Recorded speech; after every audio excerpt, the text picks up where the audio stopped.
Bien. Pues sí, decía que es un privilegio volver a abrir la palabra en esta mañana y para mí personalmente también un privilegio compartirla con vosotros. Como bien se ha dicho, pues hoy Matt estará encargado de traducir simultáneamente este mensaje para esta visita numerosa que hoy nos acompaña y que tenemos pues el privilegio de poder recibir y hospedar entre nosotros. Esperemos que sea también una mañana, un mensaje de mucha bendición para vosotros. Y le pedimos al Señor también por Matt, que el Señor le sostenga y le ayude en esta labor ardua, que no es fácil, traducir simultáneamente algo. Le he pasado alguna chuletilla del sermón, espero que sea de ayuda. Quizás me podéis dar una indicación de que todo funciona bien y que hay buena comunicación entre Matt y vosotros. Sí. Ok, genial, gracias.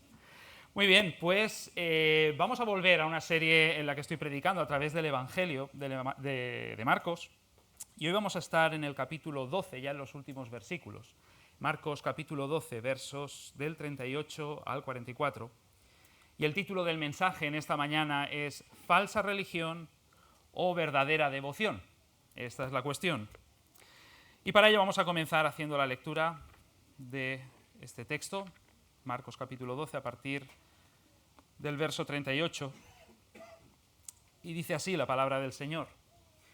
Y Jesús les decía en su doctrina: guardaos de los escribas, que gustan de andar con largas ropas, y aman las salutaciones en las plazas, y las primeras sillas en las sinagogas, y los primeros asientos en las cenas, que devoran las casas de las viudas, y por pretexto hacen largas oraciones. Estos recibirán mayor condenación. Estando Jesús sentado delante del arca de la ofrenda, miraba cómo el pueblo echaba dinero en el arca, y muchos ricos echaban mucho. Y vino una viuda pobre y echó 2 blancas, o sea, un cuadrante. Entonces, llamando a sus discípulos, les dijo: de cierto os digo que esta viuda pobre echó más que todos los que han echado en el arca, porque todos han echado de lo que les sobra. Pero esta, de su pobreza, echó todo lo que tenía, todo su sustento. Amén. Esta es la palabra de Dios. Seguramente hayas oído alguna vez ese refrán que dice: dime de qué presumes y te diré quién eres. No, te diré de qué careces. Ese es otro refrán. Dime de qué presumes y te diré de qué careces. Claro, imaginaos que yo hoy me presento aquí delante de vosotros para convenceros y presumir de lo humilde que soy. Pues creo que lograría justamente todo lo contrario, ¿verdad? Demostrar la carencia, la falta de humildad que tengo. Lo mismo ocurre con la espiritualidad. Tratar de exhibirla por todas partes, lo único que está demostrando es lo falto que estamos de ella, por lo menos de la verdadera espiritualidad. Este tipo de pseudo-espiritualidad, o también la podríamos llamar, como en el título de este mensaje, falsa religiosidad, es la que Jesús denunció una y otra vez frente a todos aquellos líderes judíos de su tiempo, y es la que describe también en nuestro texto y la pone en contraste con una espiritualidad auténtica, o podríamos llamarla también devoción verdadera. El Evangelio de Marcos, y espero que te hayas podido dar cuenta a través de toda esta serie de sermones, busca todo el tiempo movernos a una respuesta ante Jesús. No quiere que nos quedemos impasibles. Y una vez más aquí con 2 cuadros que nos presenta. Por un lado el del grupo de los escribas, estos maestros religiosos, y por otro lado el de una viuda pobre, pretende hacerte pensar en ello. ¿En qué grupo estás? Y es así que a partir de este texto, pues, mi sermón en esta mañana pretende distinguir entre la falsa religión y la verdadera devoción, con el propósito, por supuesto, de alejarnos de la primera y de estimularnos a una vida que refleje la segunda. Y para ello quisiera dividir este sermón en 3 partes, 3 encabezados. En el primer encabezado hablaremos de la falsa religión, en el segundo hablaremos de la verdadera devoción y en el tercero quisiera dejaros con algunos pensamientos finales a modo de aplicación. Pues veamos el primero, sobre la falsa religión, y esto lo encontramos ahí en los versículos que van del 38 al 40 y cómo Jesús describe las prácticas de esos maestros religiosos. Y lo primero que podemos notar ahí es la advertencia contra la falsa religión. Jesús comienza advirtiendo al pueblo, a los judíos: guardaos de los escribas. Particularmente se está refiriendo guardaos de la religión de los escribas. Pero ¿por qué debían guardarse? ¿Por qué debemos también nosotros hoy seguir guardándonos de esa forma de religión? Bueno, en primer lugar, porque es falsa. La religión que practicaban esos escribas es una religión, podríamos decir, fabricada, manufacturada por manos humanas, por ellos mismos, que nada tiene que ver con la que había estado revelada por Dios. Era una religión reducida a lo visible, a la mera apariencia, como la que por mucho tiempo había practicado la nación de Israel en el Antiguo Testamento, cuando Dios decía aquello por medio de sus profetas: este pueblo de labios me honra, pero sus corazones están lejos de mí. Se dedicaban con mucho cuidado a todas esas ceremonias y detalles religiosos, pero sus corazones no tenían verdadero amor por Dios ni por el prójimo. Y esa forma de religión para nada es la que Dios busca, para nada es la que agrada a Dios y, por supuesto, para nada es la que conduce a la vida eterna. Pero además de ser falsa, esta religión es advertida por Jesús porque es dañina. No solo es que no te conduce al paraíso, es que tampoco esa forma de religión te conduce a la felicidad. Vivir de la estética en lugar de, o pasando por alto, podríamos decir, la ética que hay detrás de ella en el corazón, quizá puede parecerte más sencillo, más fácil, pero realmente es una vida agotadora. Es una verdadera esclavitud, es una amargura, siempre centrado en lo visible, claro, comparándote con todos. Siempre pensando en el qué dirán, siempre con miedo a una nueva ocasión en la que no destacarás en aquello. Realmente es una religión centrada en el yo, yoísmo, la podríamos llamar, ¿no? O existe una palabra para esto, egoísmo. Y en verdad todo se debe, fíjate bien, a no conocer el amor perfecto de Dios como Padre. Podríamos destacar muchos factores, pero creo que la esencia es esta: no haber conocido el amor perfecto de Dios como Padre. Ese es un amor que cuando lo conoces es liberador, es sanador, pero solamente se puede conocer en Jesús y en lo que Él ha venido a hacer por nosotros, como respuesta de amor de Dios hacia nosotros. Ahora, ¿cómo esos escribas lo van a conocer si no comprendían quién es Jesús? Justo el texto anterior al que hemos leído hoy, del que estuve predicando hace unas semanas atrás, ellos no entienden quién es Jesús, ellos no entienden quién es el Cristo, si simplemente es un ser humano más, o un líder, o un maestro religioso, pero no ven la divinidad detrás de él, el amor del cielo encarnado en la tierra. Fíjate que hay una correlación entre lo que creemos y cómo vivimos. No es mal. Hay una relación entre lo que creemos y cómo vivimos. Jesús en el texto anterior denuncia la enseñanza de los escribas, en este denuncia la práctica de los escribas. Al no conocer a Jesús como ese Señor encarnado. Algo pasa aquí, perdón.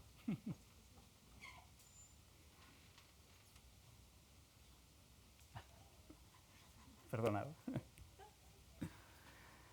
Decía que al no conocer a Jesús como ese Señor encarnado que ha venido a rescatarnos, que nos da a conocer el amor de ese Padre, entonces, ¿qué nos queda? Solamente una religión fabricada, una religión humana, una falsa religión como la de estos escribas. Ahora, si hemos visto esta advertencia, entonces veamos las marcas de la falsa religión para identificarla. Y aquí podríamos hablar, de acuerdo al texto, de dos tipos de marcas. Por un lado están las marcas externas, por otro lado las marcas internas. Si pensamos en las externas, la falsa religión busca exhibición.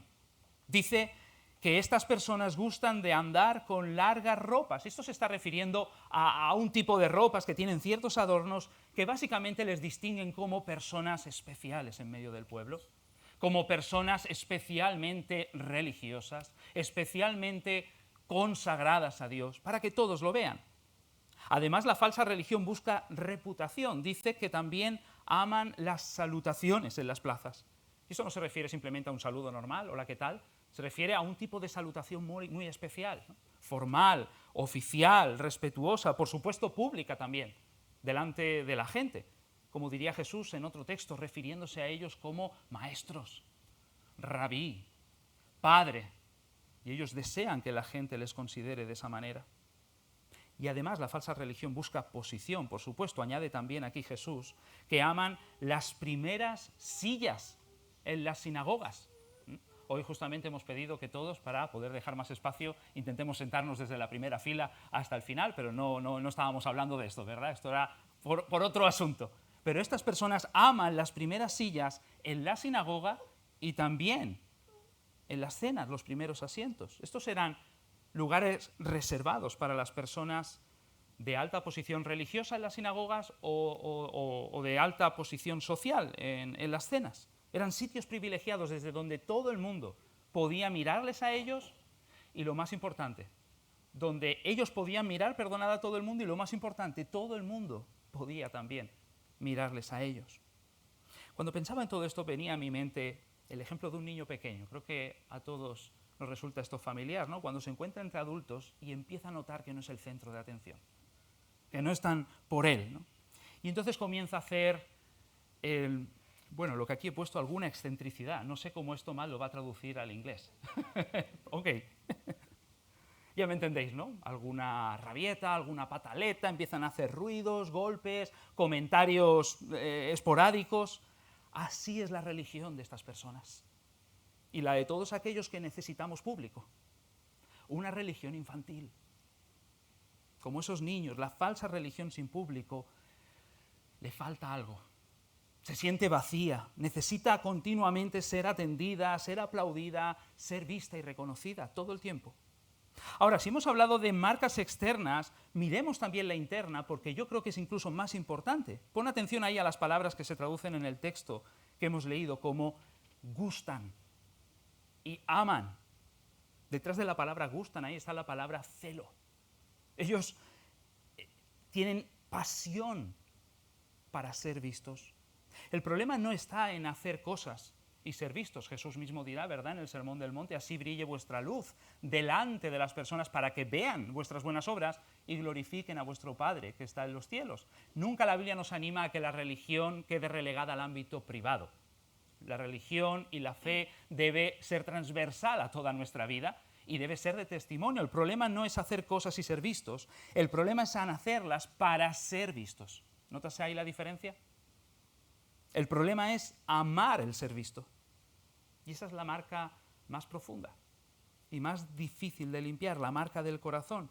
De hecho, si lo piensas bien, podríamos suprimir todas esas marcas externas de las que hemos estado hablando, y ahora podríamos ponernos aquí a juzgar y a criticar a todos esos escribas, pero podríamos borrar todas esas marcas y que tu corazón continuase ardiendo de pasión por ser visto, por ser reconocido.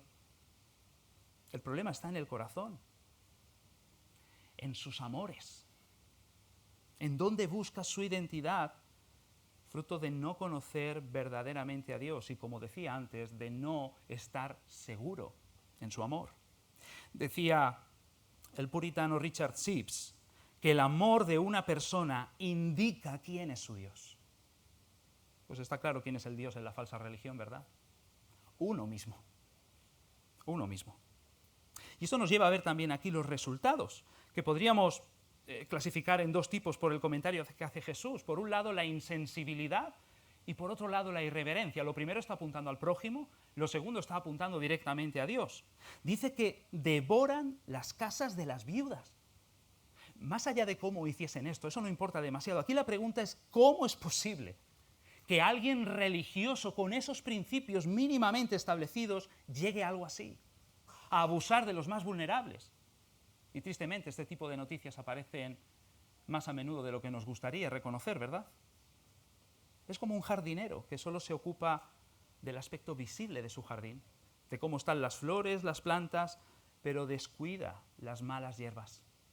Y estas acaban arruinando todo el jardín. Así es el que sigue este tipo de religión humana. Solamente atiendes el aspecto de lo más visible, de lo aparente, de algunas conductas, pero sin prestar ninguna atención a las malas hierbas que hay en el corazón, y permites que crezcan y lo arruinen absolutamente todo. Así es una religión centrada en lo visible, centrada en el mérito en el aspecto, en la opinión, en la comparación. Si lo piensas, todo el tiempo estás retroalimentando el monstruo del egoísmo. Es una religión que comienza en el yo y acaba en el yo también, y por lo tanto es imposible que de ahí resulte alguna vez amor y compasión. Y eso pueda dar lugar a este tipo de abusos. Pero además de insensibilidad, vemos aquí irreverencia, añade Jesús, que por pretexto hacen largas oraciones con excusas encubiertas. O sea que no solo nunca resulta en amor al prójimo, sino que la falsa religión tampoco resulta en un amor sincero a Dios. Decía la letra de aquel cantante, Alejandro Sanz, cuando nadie me ve. Cuando nadie me ve, a eso se reduce la sinceridad de tu religión. ¿Quién eres cuando nadie te ve? ¿Cómo es tu vida de oración, de cuidado, de santidad, de temor del Señor, cuando nadie te ve? La de estos escribas y también la de cualquiera que siga cualquier forma de religión humana y de falsa religión es nula. Si nadie te ve, si no hay nada que demostrar o proyectar, si no hay nada que conseguir, entonces es nula, porque no hay ningún tipo de reverencia en el corazón. Y aludiendo a la letra de otra canción, si me lo permitís, una clásica, a este tipo de religiosos se les podría dedicar a aquella letra que decía teatro. Lo tuyo es puro teatro. Falsedad bien ensayada y estudiado simulacro. A eso se resume ese tipo de religión. Huye de este tipo de religión. Porque esto nos lleva a considerar el último aspecto que destaca Jesús, y es el juicio de la falsa religión. Jesús afirma rotundamente, estos recibirán mayor condenación. Y aquí hay dos asuntos claros. El primero es que la condenación de los que no buscan, de los que no aman, de los que no siguen a Dios sinceramente, de acuerdo a sus parámetros que comienzan no en lo visible y externo, sino en el corazón, es una realidad. Pero además nos muestra que hay grados de condenación. Y a lo largo de toda la Biblia, y Jesús hace mucho énfasis en esto, no habrá peor condenación que la del hipócrita. No hay peor condenación en la Biblia. Peor que la del pecador más depravado que puedas imaginarte. No hay peor condenación que la del hipócrita. La del que sabe hacer lo bueno y toma la decisión aún así de no hacerlo. La de aquel que tiene luz y entendimiento en su cabeza, pero su corazón está frío como un bloque de hielo. Ahí está el asunto.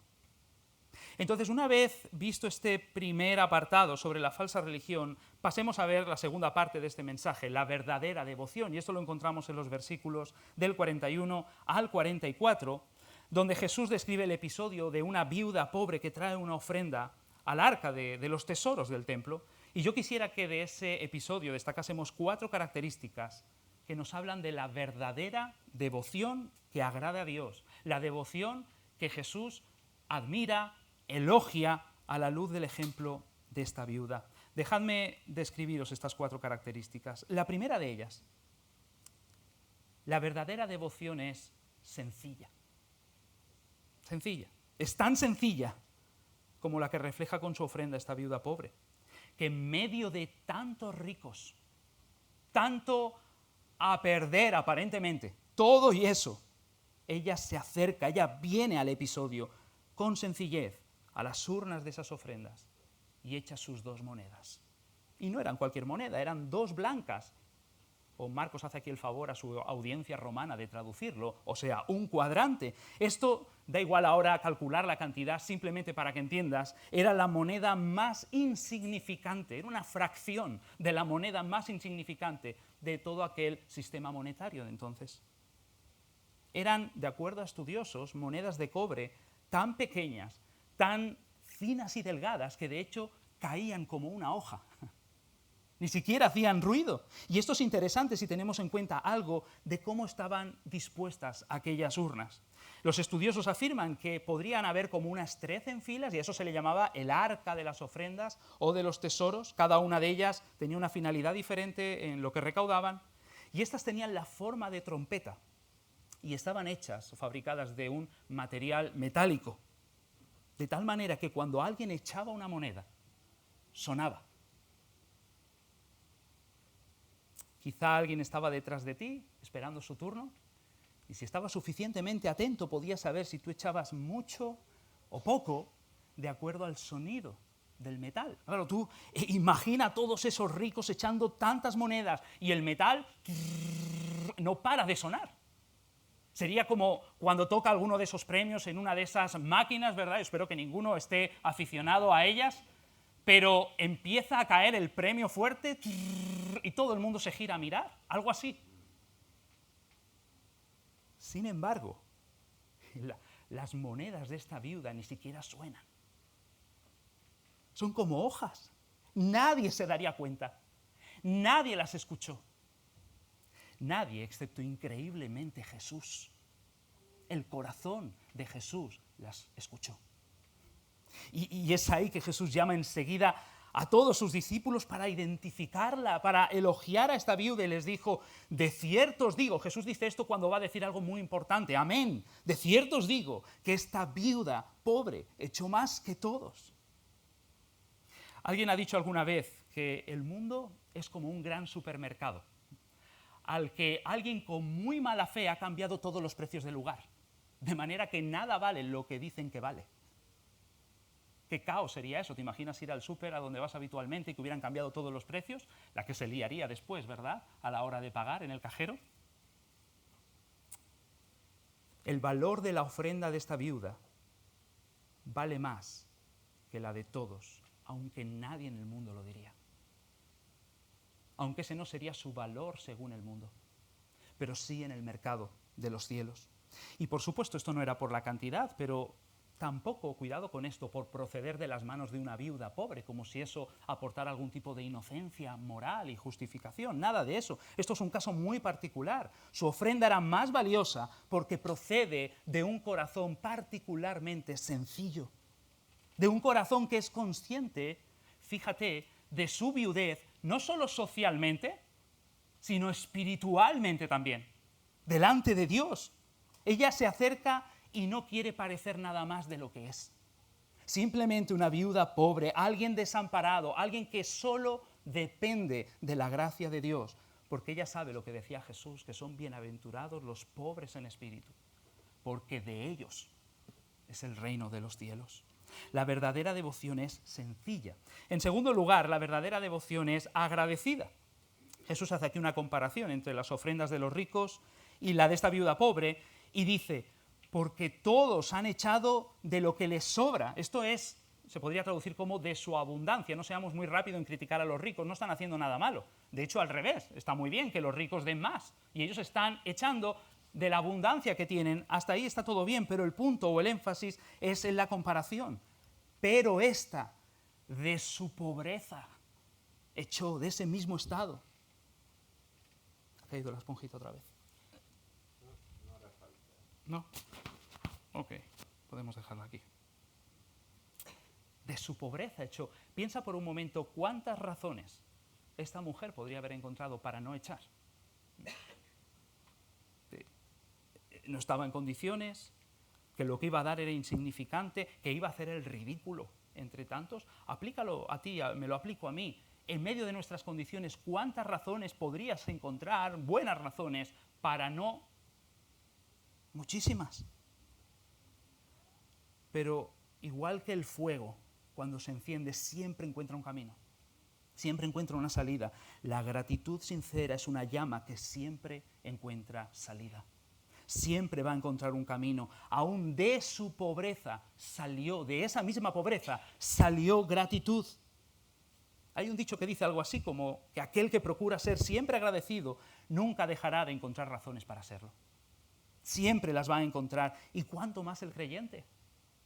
Simplemente mirando el terreno natural de la creación, de la providencia de Dios y su cuidado, aún mucho más en el terreno de la gracia, de la salvación.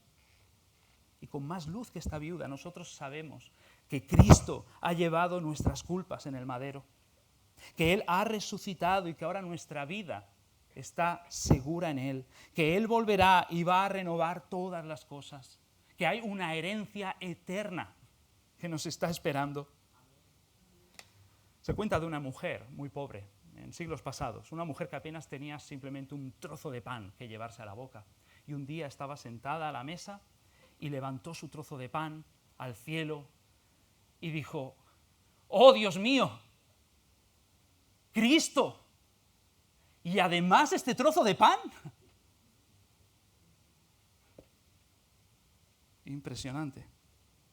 ¿Qué nos saldría de nuestro corazón, de nuestras manos, de nuestros bolsillos, si comprendiésemos mejor el amor que Dios nos ha dado en Cristo Jesús? ¿Qué nos saldría? De una roca salió agua, de un león muerto salió miel, y de un corazón de piedra renovado por el amor de Cristo siempre saldrá gratitud. La verdadera devoción es agradecida. En tercer lugar, la verdadera devoción es sacrificial. Esta viuda pobre, de su pobreza echó todo lo que tenía. En cantidad era mucho menos de lo que habían echado todos aquellos ricos, pero proporcionalmente era mucho más. Y aquí nos da un principio importante: el valor de una ofrenda no se mide por lo que das, sino por lo que te supone. Ahí está el corazón del asunto. Pablo expresa muy bien esta idea en su segunda carta a la iglesia de los Corintios. Elogia la generosidad de esta iglesia, que dice que dio, esto es en el capítulo 8 de esa carta, conforme a sus fuerzas y aún más allá de sus fuerzas. Ahí creo que está el principio, podríamos llamarlo evangélico, el motor detrás de todas nuestras ofrendas. A veces hablamos de, alguno prefiere llamarlo diezmo, otros ofrendas, no importa, creo que el principio está aquí: dar conforme a nuestras fuerzas y un poco más, y un poco más. Alguien lo ha resumido muy bien con esta frase: dar hasta que duela. Eso es una ofrenda al Señor, no solo económica, también la vida. Que mi ofrenda implique no solo mi bolsillo, también mi corazón, de manera que lo pongo a prueba. Siento el peso de mi devoción, siento el coste que esa devoción tiene. En este caso concreto, como decía, se muestra en el ámbito de las ofrendas, pero esa forma de devoción sacrificada debe ser transversal a todos los ámbitos de la vida cristiana. Me doy al Señor, me doy a los demás, tanto como puedo y un poco más. Y un poco más.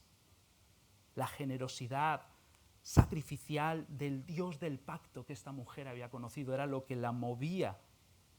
Y a estos corintios, como Pablo les dice en ese contexto de ofrenda: la gracia de nuestro Señor Jesucristo, quien por amor a vosotros se hizo pobre siendo rico, para que vosotros con su pobreza fueseis enriquecidos. Esa gracia sacrificial de Jesús era lo que movía el corazón de los corintios en su devoción y en sus ofrendas, y debe mover también nuestros corazones hoy día. Como dice J.C. Ryle, demos como discípulos de un Salvador crucificado. A esa altura debe apuntar nuestra devoción. Y por último, hemos hablado de que la verdadera devoción es sencilla, es agradecida, es sacrificial. Finalmente, la verdadera devoción es alegre. Alegre. Fíjate cómo se añade que esta viuda no solo dio todo lo que tenía, sino que dice también que dio todo su sustento. Y ahora esa palabra es importante porque está mirando su ofrenda no solo desde la óptica de sus posesiones, sino de su necesidad más básica en la vida. Y aquí la pregunta es: ¿cómo puede dar de esa manera? ¿Cómo puede dar así? Y la respuesta es que esta viuda puede dar todo su sustento a Dios, porque ha conocido a Dios como todo el sustento que ella necesita, tanto en la vida como en la muerte, como acabamos de cantar antes del mensaje. Ella ha conocido a Dios en sus promesas y lo ha hecho su Dios por la fe. Ella puede servir a Dios con alegría porque le ha conocido como el Dios del pacto, que es fiel y, como dice el Salmo 146 que hemos leído, sostiene a las viudas. Él es el Dios que sostiene a las viudas, que se refugian en Él. Qué diferente de cómo trataban o pretendían conocer a Dios todos aquellos escribas, ¿verdad? Y como le conoce, al fin y al cabo, cualquier religión humana. Piensa, las viudas eran personas socialmente desamparadas. Al no tener marido, no tenían garantizada ningún tipo de herencia, ningún tipo de sustento, se quedaban sin nada, estaban condenadas simplemente a la mendicidad, si nadie remediaba esto. Pero esta mujer ha conocido a Dios como el Redentor de las viudas. Ella no tiene marido, pero ha visto en Dios a alguien mejor que un marido. Ella no tiene herencia asegurada en esta tierra, pero ha conocido a Dios como toda su herencia eterna que ella desea. Ella sabe perfectamente que su ofrenda, que todas sus prácticas son tan insuficientes como la de todos aquellos escribas delante de la justicia perfecta de Dios. Ella sabe eso perfectamente, pero a diferencia de ellos, ella ha conocido el amor redentor de Dios que rescata, que perdona, que sostiene. Su alma puede estar y puede dar alegremente porque su seguridad no está en lo que logra proyectar en los demás. No está en sus logros personales ni en la opinión pública de los otros, sino en el amor de Dios que ha conocido. Es como diría el misionero Jim Elliot, aquel que dio su vida como un mártir entre los Aucas en las selvas de Ecuador. No es un tonto el que da lo que no puede retener para ganar aquello que no puede perder. Eso es exactamente lo que ha hecho esta mujer. Dios es la ganancia más grande en esa transacción, que no puede perder, que nadie le puede quitar. Y ese Dios se nos ha dado a conocer en su amor plenamente en la persona de Jesús. Jesús es ese Dios redentor. Es ese pariente cercano, redentor de viudas, el que a precio de su propia vida sostiene a todos los desamparados, a todos los pobres, a causa de nuestro pecado, a causa de nuestras faltas. Él nos sostiene. Es por ese mismo Cristo por el que Pablo podía decir, por amor del cual lo pierdo todo, lo tengo todo por basura, nada de eso es mi sustento, con tal de poder ganar a Cristo. Y es solo cuando podemos decir, Cristo es mío y yo suyo, que podemos dar no solo una ofrenda, nuestra vida entera, con alegría. Y eso reporta más alegría, porque especialmente Dios ama al dador alegre, de una manera más íntima. Esta viuda refleja esa devoción alegre de todos aquellos que, junto con la primera pregunta en el Catecismo de Heidelberg, que dice, ¿cuál es tu único consuelo tanto en la vida como en la muerte? Estos pueden responder personalmente lo mismo, que yo, con cuerpo y alma, tanto en la vida como en la muerte, no me pertenezco ya a mí mismo, sino a mi fiel Salvador Jesucristo. Él es el sustento de viudas. Y Él es el refugio de todos los que se acercan a Él, como viudas pobres, para siempre. Qué interesante que en medio de un capítulo donde aparece casi una pasarela de maestros, de eruditos religiosos, como primero fariseos, saduceos, escribas, todos desplegando allí con sus preguntas, sus conocimientos, ¿verdad?, su currículum religioso, en todo el capítulo solo es una viuda pobre, la única distinguida y la única elogiada por Jesús. ¿Cómo entonces Jesús se sienta a mirar? Jesús se sienta a mirar cómo el pueblo da, como decía, no solo sus ofrendas, su vida entera. Y es esta devoción que sale, como vemos, de un corazón sencillo, de un corazón agradecido, de un corazón sacrificado y alegre, la que Él sigue distinguiendo, la que Él sigue aprobando y valorando y la que Él sigue elogiando. ¿Es esta forma de devoción un resumen de la tuya y de la mía? Pues así yo quisiera dejaros con algunos pensamientos finales a modo de aplicación. En primer lugar, es importante que hoy aprendamos, y no olvidemos esto, la auténtica religión cristiana comienza en el corazón. No es externa en primer lugar, empieza en primer lugar en el corazón, no se queda en el corazón, pero empieza allí. Fíjate, no de las manos y de todo lo que tú puedes hacer y dar, no de la boca y de todo lo que tú puedes decir, saber, incluso orar, sino del corazón mana la vida, dice Proverbios. Eso quiere decir que solamente eres lo que seas de corazón. Todo lo demás es fachada, todo lo demás es cosmética. Fíjate el texto, el Señor no está mirando el cuánto, sino el cómo da el pueblo.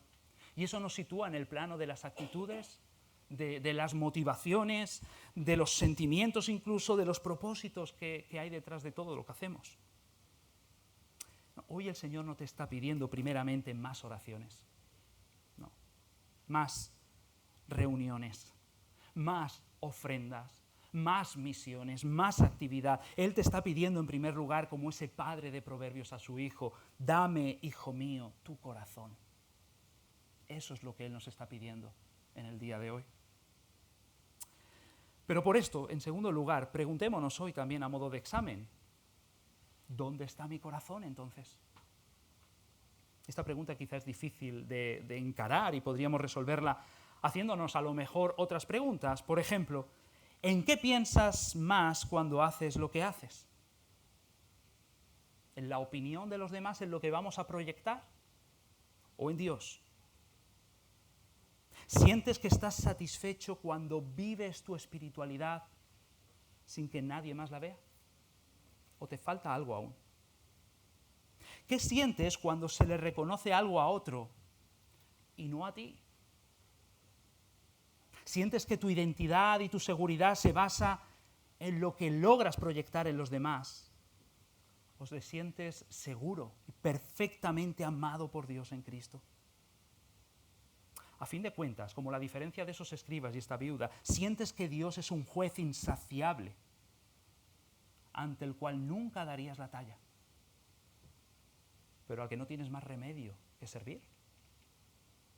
O puedes verle como un padre satisfecho, el cual se alegra entre sus hijos y al que puedes servir con alegría. Lo primero genera esclavitud, genera competitividad entre nosotros, de hecho genera rencor hacia Dios en el corazón.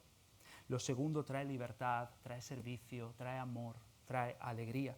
Todas estas cuestiones pueden ayudarnos a ver dónde está situado nuestro corazón, a ver si estamos practicando una falsa religión al final o una devoción verdadera, fruto de un corazón que está bien enfocado, que está bien situado.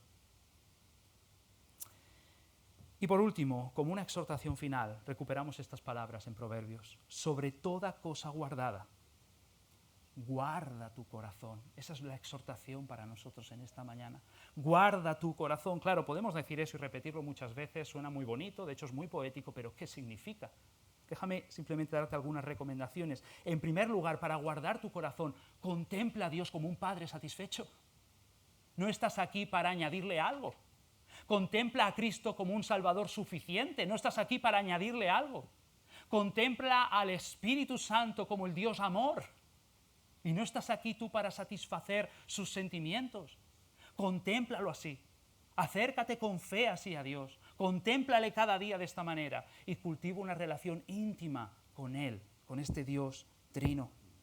Y si no piensas que eso esté así todavía en tu corazón, entonces pídeselo a aquel, como dice el profeta Ezequiel, que quita el corazón de piedra y pone un corazón de carne para que viva y para que le busque. En segundo lugar, para guardar tu corazón, no dejes de mirarte a ti mismo como una viuda pobre. Nunca. Necesitada de la gracia como todas, del amparo de Dios, pero confiada también en que Él es el Dios de las viudas, en que Él es el amparo de los desamparados, en que este Dios que es fiel a su pacto jamás echará fuera al corazón contrito y humillado que se acerca a Él. Dios resiste a los soberbios, pero Él da gracia a los humildes. Toda la Biblia dice esto. Así que si tú te ves grande delante de Dios, Él te ve insignificante. Pero si tú te ves pequeño y te acercas de esta manera a Él, Dios te dice, como Jesús a esta viuda, este ha echado más que todos. Este ha echado más, este de su pobreza, sin tratar de ostentar otra cosa, echó absolutamente todo. Y por eso yo lo acepto, por eso yo lo apruebo, por eso yo le recibo. Además, para guardar tu corazón, acuérdate siempre, quizá nadie te ve, pero Dios siempre te ve. Él siempre te ve. Así lo presenta Jesús siempre en el Sermón de la Montaña, ¿verdad? Dios es tu Padre que ve en lo secreto. Hay una pregunta que utilizamos en un catecismo de niños, que utilizamos en casa, y por cierto también los miércoles aquí los niños que vienen dentro en el aula tienen un tiempo con estas preguntas, y una de esas preguntas dice, ¿puedes ver a Dios? Y la respuesta dice, no, no puedo ver a Dios, pero Él me mira siempre. Ese es el punto. Se cuenta de un cristiano fiel, que era un trabajador muy responsable, incluso cuando el jefe no estaba mirando, y en algún momento Todos los compañeros de trabajo, sin que el jefe estuviese presente, por supuesto, le llamaron y le dijeron, oye, tranquilo, baja el ritmo, que el jefe no está aquí delante ahora. Y este cristiano le respondió, es posible, pero yo tengo un jefe que mira siempre.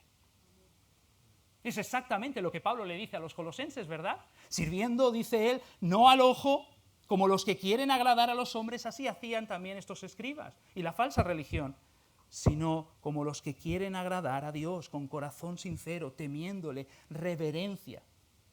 Eso mismo aplica a nuestra fe, a nuestra vida cristiana. Aunque nadie vea, Dios ve.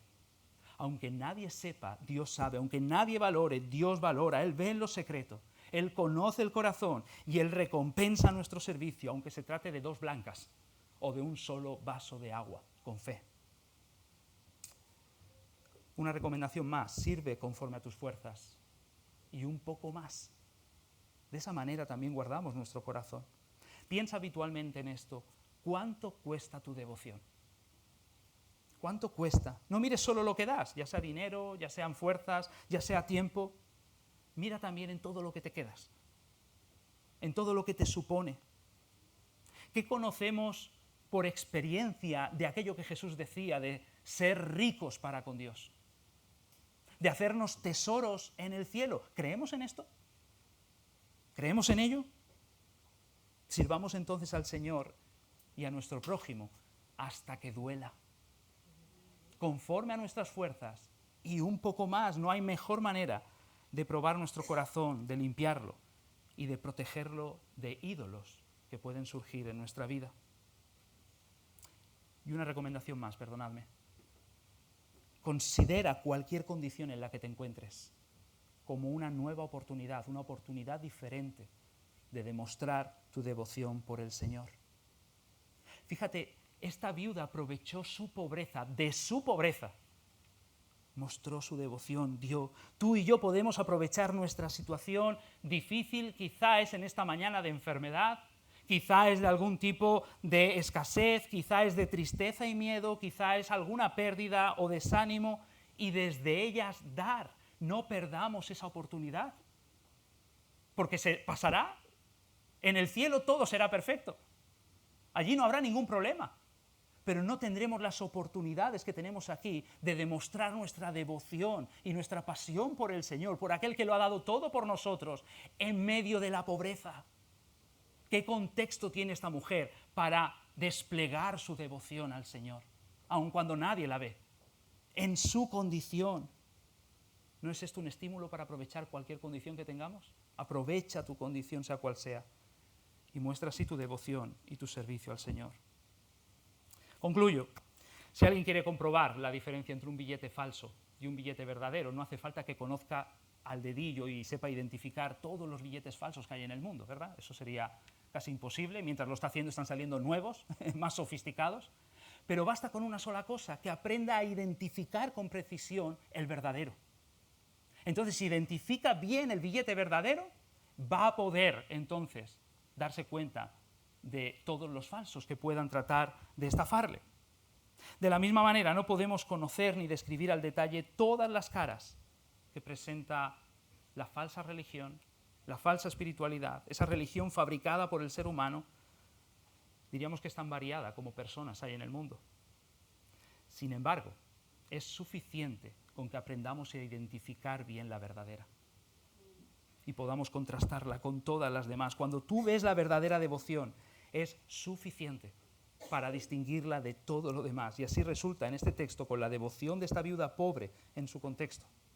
Y así debe ser también nuestra devoción frente a Dios y su amor que nos ha expresado en Cristo Jesús.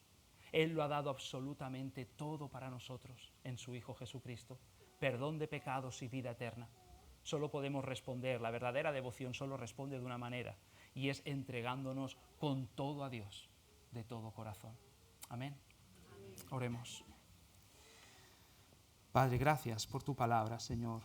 Como se oraba antes de ella, ella es viva y eficaz, Señor, independientemente de nosotros. Pedimos que ella lleve a cabo tu obra en nuestras vidas, transformando nuestro corazón, interiorizando sus verdades también, y que pueda dar mucho fruto en nuestra vida, esa verdadera devoción reflejada por esta viuda pobre, delante de ti, conociéndote como ese Padre de amor que lo has dado todo por nosotros y cuya única respuesta posible ante ti es darte toda nuestra vida, con todo nuestro ser, con todas nuestras fuerzas, aún más allá de ellas, Señor, de acuerdo a tu bondad y a tu misericordia. Ayúdanos tú en este día. En el nombre de Jesús. Amén. Amén. Pues mientras el grupo de alabanza se prepara, vamos a responder a esta palabra con un nuevo cántico y os invito a que nos pongamos